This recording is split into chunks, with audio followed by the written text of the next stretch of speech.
Muy bien, hermanos. Primera carta a los Corintios, capítulo 16. Y vamos a leer el texto que vamos a exponer hoy, versículo 1 al 4. Dice así la palabra del Señor: en cuanto a la ofrenda para los santos, haced vosotros también de la manera que ordené en las iglesias de Galacia. Cada primer día de la semana, cada uno de vosotros ponga aparte algo según haya prosperado, guardándolo, para que cuando yo llegue no se recojan entonces ofrendas. Y cuando haya llegado, a quienes hubiereis designado por carta, a estos enviaré para que lleven vuestro donativo a Jerusalén. Si fuere propio que yo también vaya, irán conmigo. Hace 3 años exactamente, febrero de hace 3 años, iniciamos este camino de sumergirnos en esta fuerte carta en la que el apóstol Pablo buscó corregir una serie de problemas morales, doctrinales y de práctica que cuando los mencionamos en su momento, y lo hemos hecho en el recorrido de la exposición de la carta, parecían describir, como alguien bien lo dijo, más a un grupo de paganos que a una iglesia del Señor Jesucristo. La carta de primera a los Corintios, un poco más de 60 prédicas, en donde la firme exhortación, lejos de hacernos ver sobre el hombro despectivamente a los inmaduros corintios, fácilmente y sin temor a caer en exageraciones, podría bien estar describiendo la condición en la que se encuentra gran parte de la iglesia contemporánea. Corintios, más que una ventana en la que nos asomamos a ver los errores del hermano, es un espejo en el que a menudo nos vemos nosotros también reflejados. Ahora, al portas de terminar la exposición de la carta y después de haber visto todo el grueso de la exhortación pastoral y de la corrección doctrinal, este capítulo 16, el último capítulo de la carta, podría ser considerado a la ligera por algunos como unos pocos consejos sueltos de despedida y las salutaciones finales de rigor.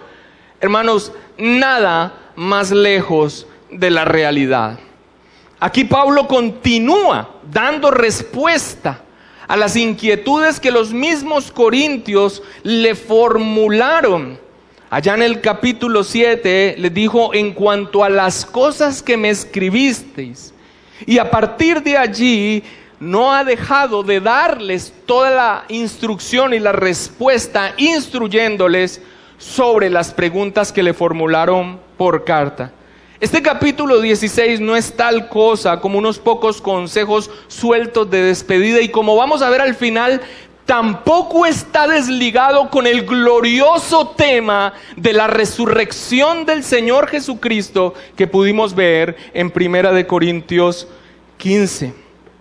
Vamos a exponer entonces estos 4 versículos, y en ellos vamos a ver, en todo el tema del capítulo 16 realmente, vamos a ver 3 principios fundamentales de la mayordomía del cristiano que podemos ver en estas palabras finales de Corintio. En todo el capítulo 16 podemos ver 3 principios fundamentales de la mayordomía que nosotros como creyentes debemos hacer de los recursos que Dios nos da.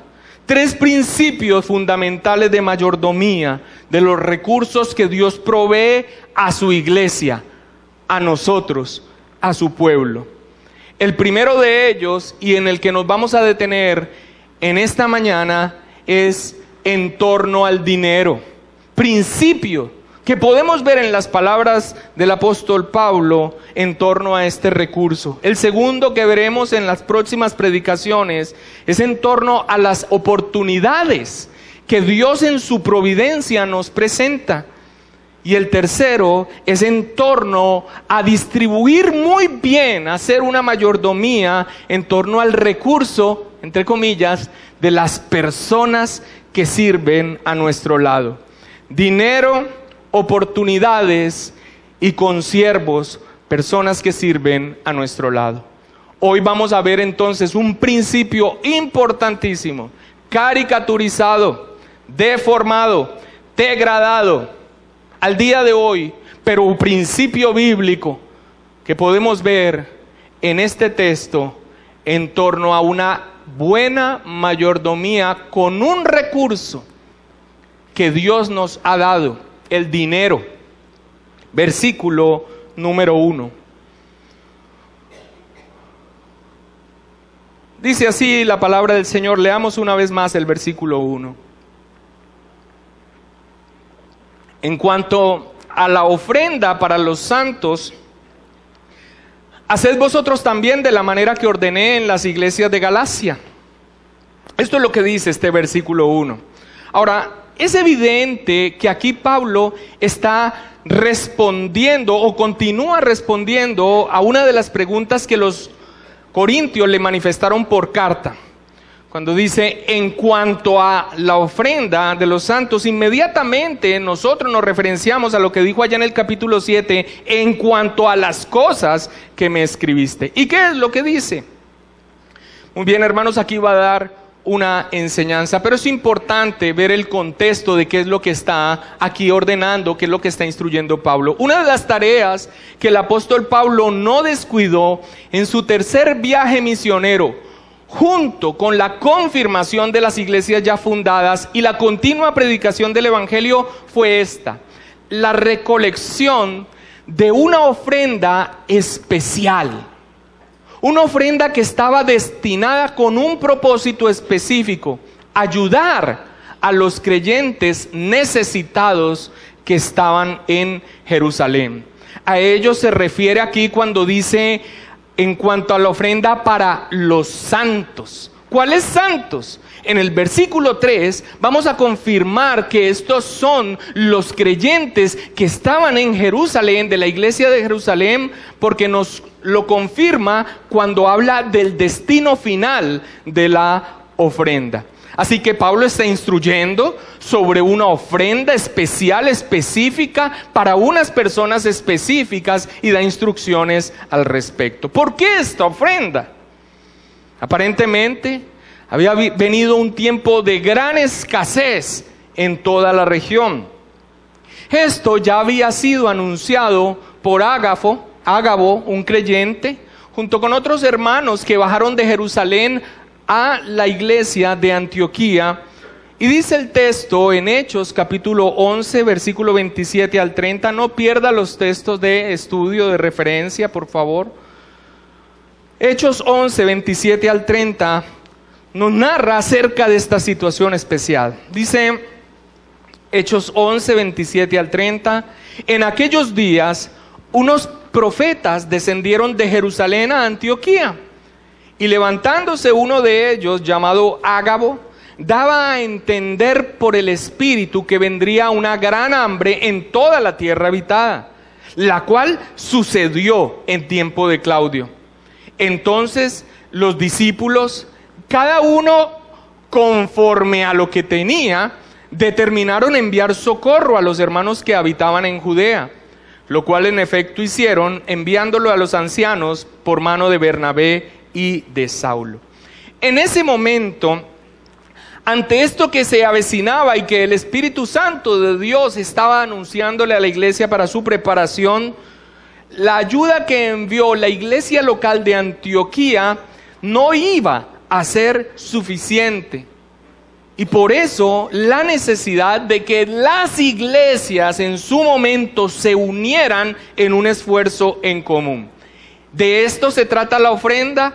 Esta es la razón de la recolección de esta ofrenda, y esta es la situación descrita, el contexto, para que entendamos mejor. Ahora, junto con el propósito evidente de ayudar a hermanos necesitados, había otro propósito siempre presente en el ministerio del apóstol Pablo. Y junto a ese propósito siempre presente en el ministerio y que vemos reflejados en sus cartas, también vamos a ver un principio espiritual sobre el que ese propósito se fundamentaba. Y voy a volver a repetirlo. Es evidente que la razón por la que mandan la ofrenda es para ayudar ante la necesidad. Pero hay un propósito que el apóstol Pablo es reiterativo en ello. Tiene una intención que ya la vamos a ver. Y esa intención tiene un fundamento espiritual, bíblico, escritural que le impulsa también. Este principio de mayordomía cristiano es en el que quiero enfatizar en este momento de la prédica. Ahora, ¿cuál es ese propósito, pastor? ¿Cuál es el propósito que está presente en las cartas paulinas, además del evidente de ayudarles en la necesidad?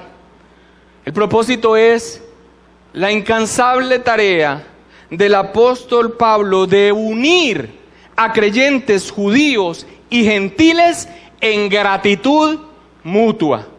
Hemos de entender que los judíos, en un mal entendimiento de la gracia que Dios había destinado para salvación, pensaran que fuera solamente para ellos. Pero ya había sido anunciado aún para el mismo padre de la fe, en Abraham, de que en él, en esa descendencia, serían bendecidas todas las familias de la tierra. Así que cuando se empezó a predicar el evangelio y gentiles empezaron a creer, esto fue algo que para nosotros es muy normal. De tal manera es tan extraño lo que sucedía que el apóstol Pablo se refiere a él incluso como un misterio que tiene que darles. Sin embargo, la escritura ya lo venía anunciando. Así que ante creyentes judíos de todo un historial de ser el pueblo de Dios, y ahora impuros, gentiles, viniendo a los pies de Cristo y derramándose el Espíritu Santo en la pecaminosidad del hombre aún redimido, se crearon conflictos entre la iglesia de origen judío y la iglesia gentil. Y esto es inaceptable para el cuerpo de Cristo, que tiene una unidad en la obra de Cristo. Así que un propósito de recoger esta ofrenda entre los gentiles para ayudar a los hermanos judíos en necesidad es unir a creyentes judíos y gentiles en gratitud mutua. Ahora, esto lo hace con un propósito, pero hay un principio espiritual que está allí y el cual le impulsa. ¿Cuál es ese principio espiritual en el que quiero enfatizar en esta mañana? Dejemos que la misma palabra de Dios nos lo señale. Vayamos a Romanos capítulo 15, versículo 25 al 27, y veamos un texto que está hablando explícitamente de esta situación de la cual nosotros estamos hablando, de la ofrenda que se estaba recogiendo para la necesidad de la iglesia en Jerusalén. Romanos 15, versículo 25 al 27. Mira el principio allí. Dice: ¿estamos allí, mis hermanos? Mas ahora voy a Jerusalén para ministrar a los santos, porque Macedonia y Acaya, donde estaba Corintio, tuvieron a bien hacer una ofrenda para los pobres que hay entre los santos que están en Jerusalén. Escucha esto: pues les pareció bueno y son deudores a ellos, porque si los gentiles han sido hechos participantes de sus bienes espirituales, deben también ellos ministrarles de los materiales. Este es el principio de mayordomía cristiano que la palabra de Dios nos da con respecto al recurso del dinero que el Señor provee a la iglesia, o sea, a los creyentes, y que lo podemos ver reflejado en una situación específica que podemos ver en la palabra del Señor. ¿Cuál? Bendecir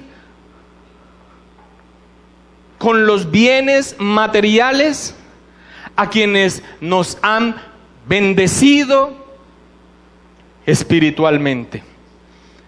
Sí, hermano, usted no se ha equivocado de dirección. Usted está en la Iglesia Bautista Reformada Decisión Jesús. Una iglesia reformada, bíblica, conservadora, en donde la predicación expositiva no pasa por alto nada de su palabra. Usted no está en una iglesia carismática, usted no está bajo la instrucción de un mercader de la fe. Este es un principio espiritual que brota de las Escrituras. Sí, hermanos, un principio bíblico que debido al nefasto testimonio de los mercaderes de la fe, parece que se ha convertido en un tema prohibido para las iglesias bíblicas. Hermanos, actuar por reacción al error en ocasiones nos lleva a extremos que nos alejan del consejo bíblico. El tema de este recurso del dinero que Dios provee a sus hijos jamás ha sido un tema vetado en las Escrituras. La caricaturización, deformación y manipulación que hacen estos mercaderes de la fe, que mal se hacen llamar ministros, no puede ser causal de que el creyente genuino se abstenga de disfrutar del consejo de su voluntad que Dios nos da. Este tema parece un tema tabú en las iglesias bíblicas. ¿Por qué? Por reacción al error. No, hermanos, la reacción al error nos evita a nosotros disfrutar de lo que en su consejo Dios nos ha dado también a nosotros. Ahora, teniendo esto claro y habiéndoles aclarado que usted no está en otra iglesia sino en la suya, quiero aprovechar esta ampliación que Pablo nos hace del tema en Romanos para precisar un aspecto sobre este principio que es muy malentendido y distorsionado por nuestra pecaminosidad. Pablo dice sobre esta ofrenda, allí en Romanos 15, en el versículo 27, sobre este tema de la ofrenda, Pablo dice algo en lo que yo quiero puntualizar. Dice el versículo 27, pues les pareció que bueno y son que deudores a ellos. Les pareció bueno y son deudores a ellos. Hermanos, hay un sentido de voluntad y deber en este principio que no se excluyen mutuamente. Todo lo contrario, el sentido de voluntad, pero también el de deber, están presentes en el creyente al momento del dar. Gracias a la habitación del Espíritu Santo y el amor a Dios y a su obra. Les pareció bueno. Les pareció bueno es la aprobación voluntaria y gozosa. Aprobación voluntaria y gozosa del deber que vemos manifestado en son deudores a ellos.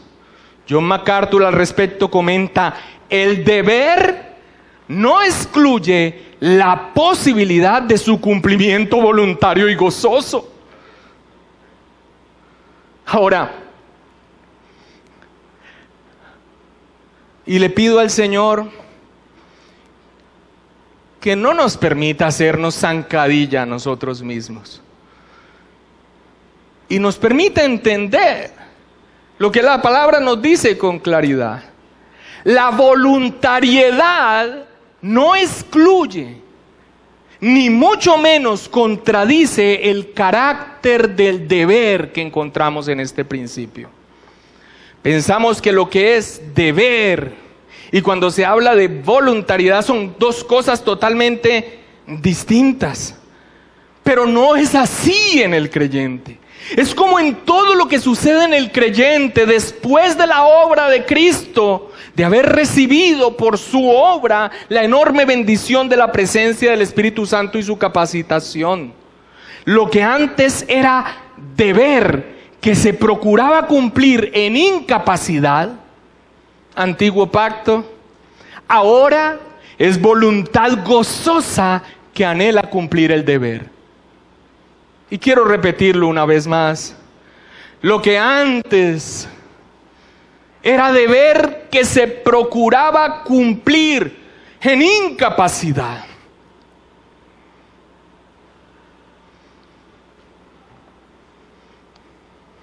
consumada la obra de Cristo, recibiendo las bendiciones de ella, la presencia del Espíritu Santo y nuestra capacitación, ahora es una voluntad gozosa que anhela cumplir el deber en ese nuevo pacto. Hermanos, el principio de mayordomía cristiana, de disponer de lo material a quienes nos benefician en su labor espiritual, es algo reiterativo que el apóstol Pablo presenta en sus cartas, y eso por no mencionar el resto de las escrituras y terminar en un sermón temático de todo lo que la escritura dice al respecto, que es nutrido. Pero aquí en sus mismas cartas, aquí mismo en 1 Corintios, vayamos al capítulo 9, Pablo ya menciona este principio. Ahora, allí donde lo menciona una vez más, no es en referencia a esta ofrenda en particular de la cual estamos hablando, sino que cuando menciona este principio lo hace con respecto, escúchelo bien, con respecto a su derecho como ministro de recibir el sustento material de los corintios. Ahora, Pablo renunció a este derecho específicamente con los corintios debido a la inmadurez de ellos. Ese es otro tema y que ya fue expuesto aquí. Pero aquí menciona el principio una vez más, ya no con respecto a una ofrenda, sino con respecto a un derecho que como ministro él mismo tenía con los corintios. 1 Corintios 9:11 dice: si nosotros sembramos entre vosotros lo espiritual, y hace una pregunta retórica, ¿es gran cosa si segáremos de vosotros lo material? Gálatas capítulo 6, versículo 6, también una vez más nos reitera este principio de mayordomía con este recurso que viene de nuestro Dios a sus hijos. Gálatas 6:6 dice: el que es enseñado en la palabra, haga partícipe de toda cosa buena. ¿A quién? Al que lo instruye. Hermanos, no podemos seguir atribuyendo a algunas cosas un sentido sacro y a otras profano o secular. El dualismo de lo material es malo, lo espiritual bueno, que traíamos de malas enseñanzas de dudosa procedencia, debe ser desechado de nuestra manera de ver la vida, de nuestra cosmovisión. Los aspectos materiales y espirituales del creyente, todos ellos deben estar consagrados a Dios. Y el tema del dinero no es una excepción. Ahora, es claro que en el texto de 1 Corintios nos está hablando de una ofrenda misionera especial para cubrir las necesidades apremiantes de una iglesia en dificultades. Pero en las instrucciones de Pablo y su reiteración aún en otras partes de otras de sus cartas, nosotros podemos encontrar principios básicos con respecto a mayordomía que el cristiano debe hacer. Dinero, oportunidades y hermanos que militan junto a nosotros sirviendo al Señor. Y no puede ser un tema tabú. Porque esta es la tragedia. Es una concesión que Dios da a su verdadera iglesia y es una bendición que Dios da también a sus esclavos. Y nosotros nos estamos absteniendo de ella por usurpadores, que la caricaturizan, que la manipulan y que tendrán que darle cuenta a Dios de ello. Pero es increíble esta situación que pasa. Muchos creyentes huyendo de iglesias que por la gracia de Dios han entendido con una enseñanza nefasta, grandes apoyadores con sus recursos de la obra, llegan a una iglesia bíblica a dar lo menos posible.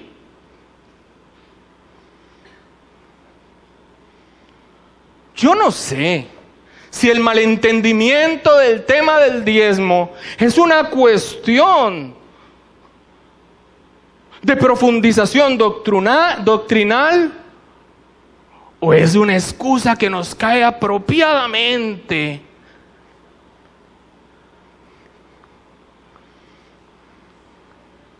A nuestra tacañez. ¿Cómo es posible que las mega iglesias de los falsos maestros tengan todos los recursos para seguir en sus mañas y las iglesias bíblicas se vean muchas veces limitadas porque los creyentes que ahora proclaman gran bendición han apretado su mano con aquello que no es de ninguna manera profano dentro del pueblo de Dios? Es un recurso que Dios da. Lo espiritual y lo material. Todo en nuestra vida. Todo en nuestra vida. Cada aspecto de nuestra vida le pertenece a Dios y debe ser consagrado a Él. Y mira, en la parte final del versículo 1 de 1 Corintios 16, podemos ver que esta no es una instrucción exclusiva para los corintios. La parte final del versículo 1 dice: haced vosotros también de la manera que ¿qué? Que ordené a quienes en las iglesias de Galacia. Una constante en sus instrucciones. Ahora, teniendo presente aquí este principio fundamental, ¿cuál? Hermanos, que nosotros debemos bendecir en respuesta con lo material que Dios nos ha dado a aquellos de los cuales hemos recibido la bendición espiritual. Junto a este principio veamos otros principios de mayordomía que encontramos en estas instrucciones del apóstol Pablo. Segundo principio, el dar. Y mira cómo se ve aquí que no es algo profano y secular y algunas cosas espirituales. Dar es un acto de adoración. Versículo 2. Cada primer día de la semana, cada uno de vosotros ponga aparte algo. Cada uno de los miembros de Corinto, de Galacia, de las iglesias gentiles, debía ir preparado, apartando algo ese primer día de la semana, el día del Señor, el día en que la iglesia se reunía a darle culto a Dios en celebración a la resurrección del Señor Jesucristo en el domingo, y llevar a aquello que había apartado. Siempre apartar para ofrecerlo al Señor ha sido un acto de adoración en todas las escrituras cuando se hace en armonía con lo que Él ha establecido. Siempre. Y por instrucción de Dios. Dios, el Creador, el Altísimo, nuestro Hacedor, a su pueblo, sencillo y porque es digno de ello, le dice: ustedes me van a apartar a todos sus primogénitos, son míos. Y después provee a una de las tribus, porque no iba a ceder ni a mutar en un principio que nosotros encontramos allí. Siempre apartar para ofrecerlo al Señor ha sido un acto de adoración. Nosotros particularmente como iglesia, al apartar del dinero que Dios nos da para destinarlo a la obra, ¿cómo debemos hacerlo? Dios me ha dado, yo aparto para el Señor. Esto, hermanos, es un acto de adoración.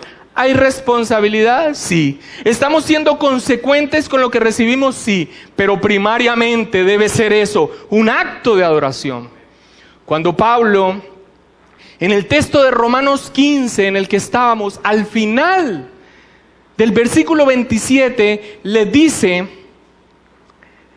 que deben ministrarles de los materiales, ya que ellos han sido participantes de sus bienes espirituales.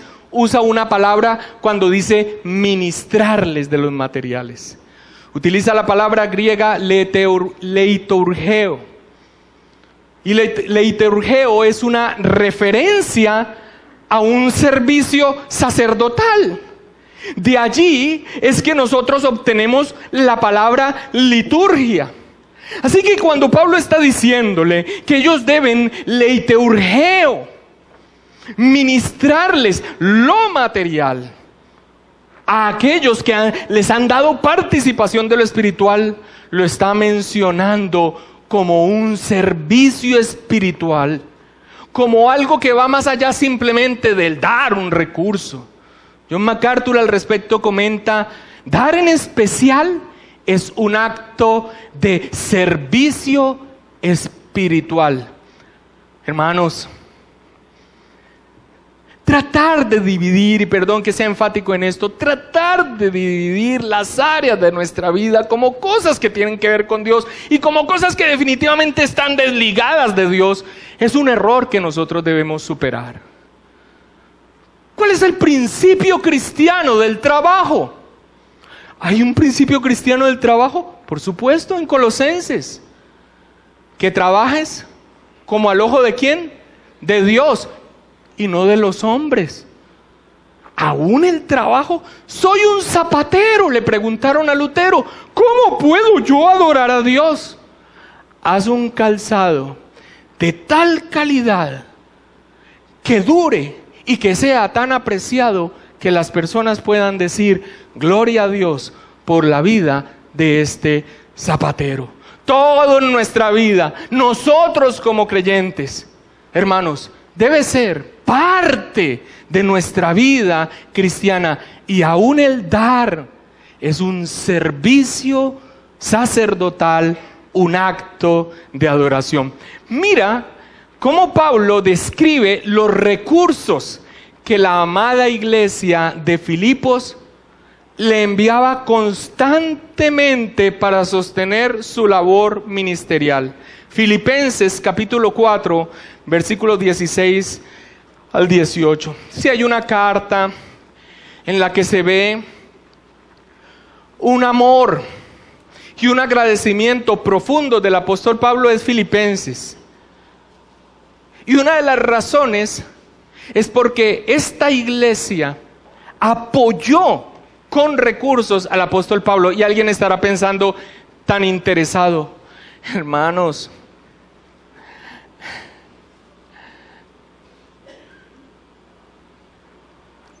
el acto de dar describe el amor de Dios, porque de tal manera amó Dios al mundo que ha dado. No son sentimientos, no son bonitas palabras. Qué bendición la predicación, qué bendición de pastores, qué bendición de iglesia, Qué maravilla estar en la fe bíblica. Qué lindo, qué bonito. Pablo, con respecto a los filipenses, expresaba su amor porque en cada área se lo manifestaron con sinceridad y realmente. Mira cómo describe el sustento que continuamente le hacían a él para el ministerio. Filipenses 4, 16 al 18, en el tema de que el dar es un acto de adoración. Dice, pues en Tesalónica me enviasteis una y otra vez para mis necesidades. No es que busque dádivas, sino que busco fruto que abunde en vuestra cuenta.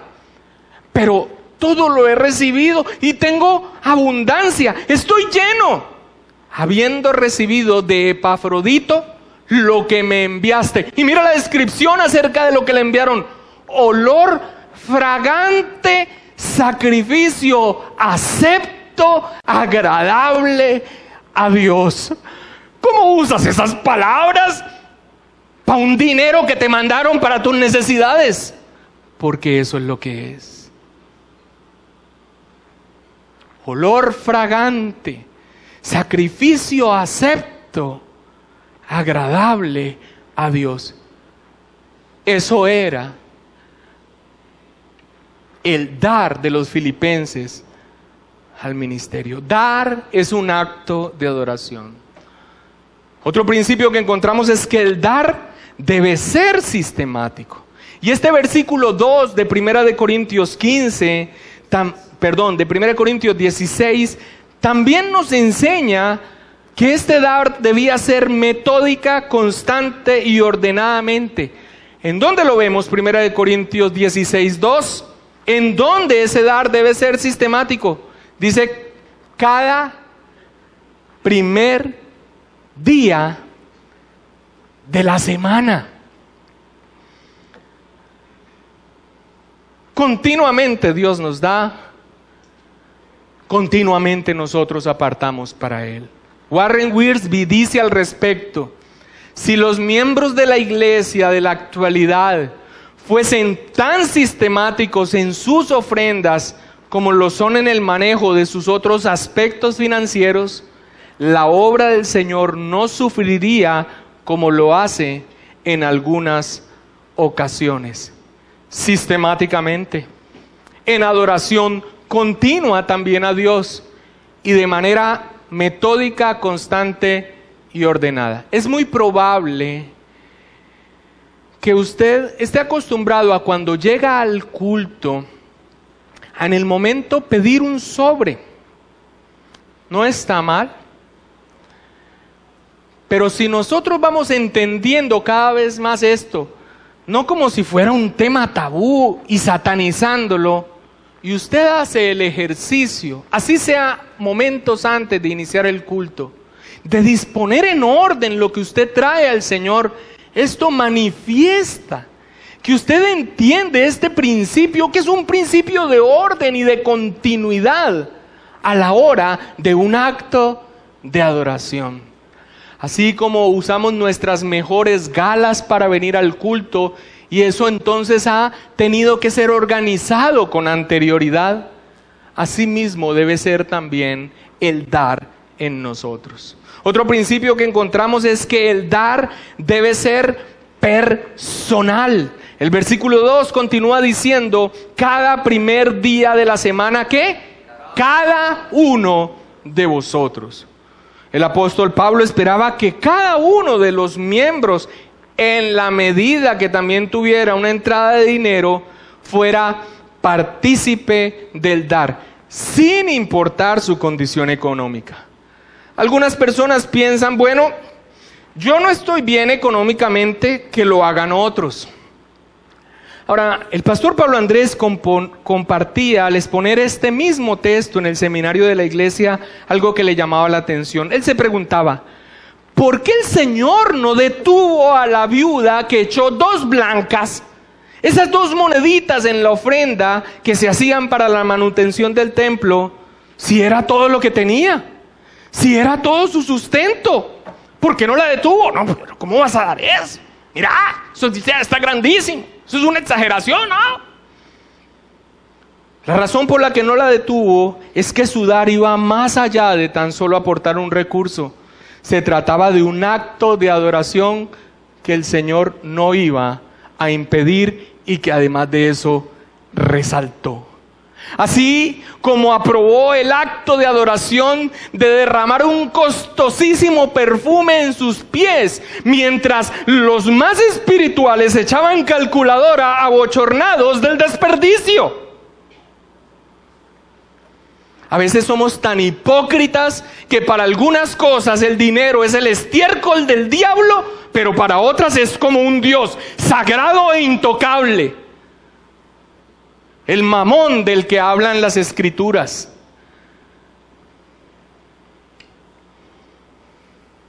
Es un acto personal de adoración sistemático que no está excluido de nuestra vida cristiana.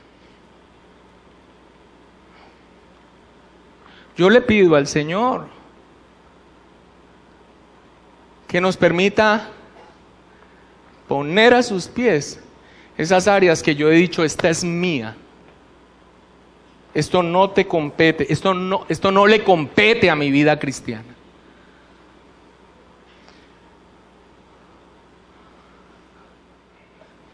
El dar también debe ser proporcional.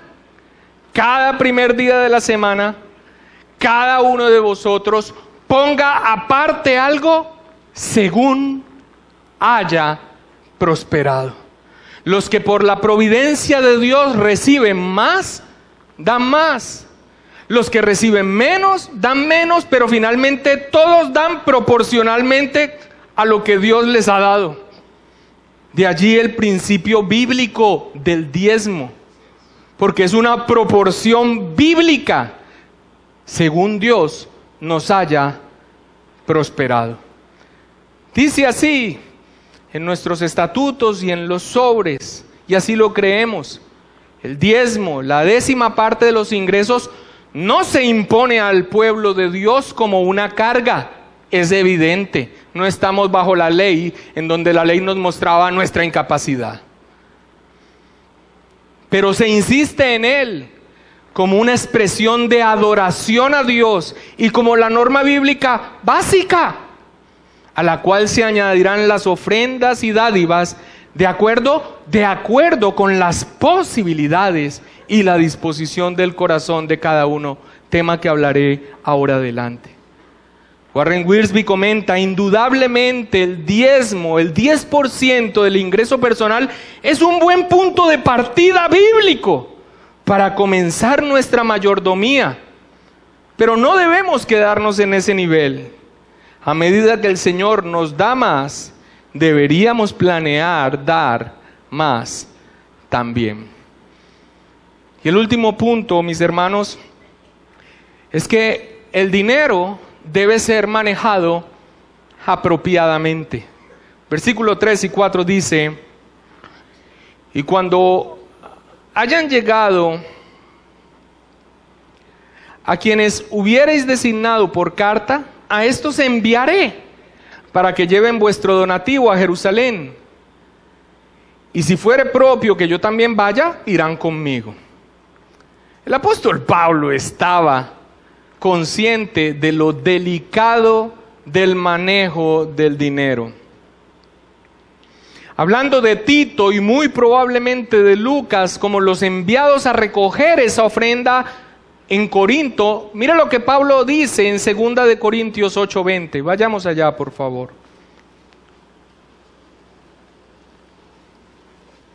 Sobre esa misma ofrenda y sobre el enviar delegados para que la recojan, el apóstol Pablo reflexiona diciendo: evitando que nadie nos censure en cuanto a esta ofrenda abundante que administramos, procurando hacer las cosas honradamente, no solo delante del Señor, sino también delante de los hombres.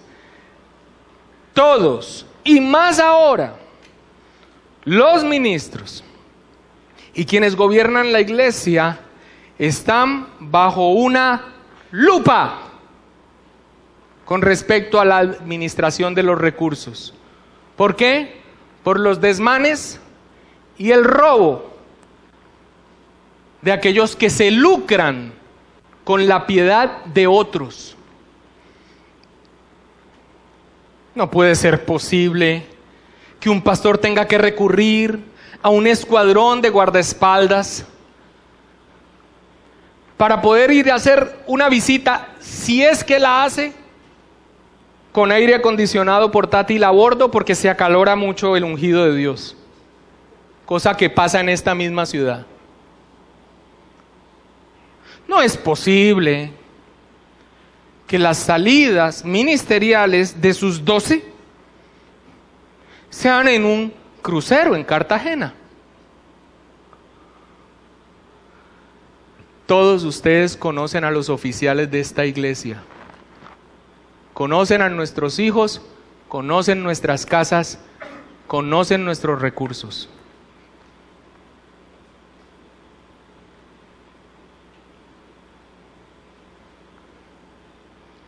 Y Dios nos permita cubrir nuestras necesidades, pero el que sirva al ministerio para enriquecerse, básicamente es un hijo del diablo.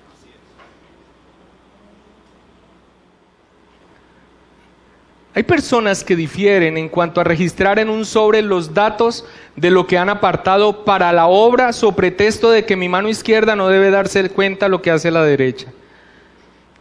Respetamos esa posición, pero en primer lugar esa advertencia se hace sobre aquellos que cuando ayudan a un necesitado lo hacen tocando trompeta para que todos se den cuenta. Ahora, si se trata de prudencia, nada más discreto que un sobre sellado a la hora de ofrendar.